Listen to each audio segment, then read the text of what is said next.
আগামী কয়েকদিনের মধ্যে গাজায় থাকা জিম্মিদের মুক্তির বিষয়টি ঘোষণা দিতে পারবেন বলে আশা প্রকাশ করেছেন ইসরায়েলের প্রধানমন্ত্রী বেঞ্জামিন নেতানিয়াহু। টেলিভিশনে দেয়া এক বিবৃতিতে তিনি বলেন, হামাস নিরস্ত্র হবে এবং গাজা বেসামরিকীকরণ হবে। এটা সহজ বা কঠিন হোক, এটা অর্জিত হবেই। যুক্তরাষ্ট্রের শান্তি পরিকল্পনায় সম্মত হয়ে হামাস শুক্রবার বিবৃতি দেওয়ার পর তিনি এমন মন্তব্য করলেন। তবে হামাস যে অন্য বিষয়গুলো নিয়ে আলোচনা চেয়েছে তা নিয়ে তিনি কিছু বলেননি।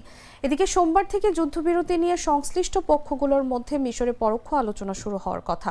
প্রেসিডেন্ট ডোনাল্ড ট্রাম্প তার ট্রুথ সোশ্যালে বলেছেন, তিনি চুক্তির বিষয়ে হামাসের বিলম্ব সহ্য করবে না। হামাসকে দ্রুত পদক্ষেপ নিতে হবে, না হলে সব শেষ হয়ে যাবে।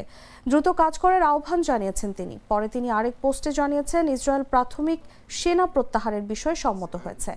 যুক্তরাষ্ট্রের 20 দফায় অবিলম্বে লড়াই বন্ধ ও ইসরায়েলি জিম্মিদের মুক্তির পাশাপাশি শত শত ফিলিস্তিনি বন্দীর মুক্তির বিষয়টি আছে। ইসরায়েলি ডিফেন্স ফোর্স বা আইডিএফ জানিয়েছে, ট্রাম্পের প্রস্তাবের প্রথম ধাপ বাস্তবায়নের প্রস্তুতির জন্য তারা একটি আদেশ জারি করেছে। এতে ইসরায়েলি সেনাদের নিরাপত্তার বিষয়টিকে সবচেয়ে গুরুত্বপূর্ণ বলে জানানো হয়েছে।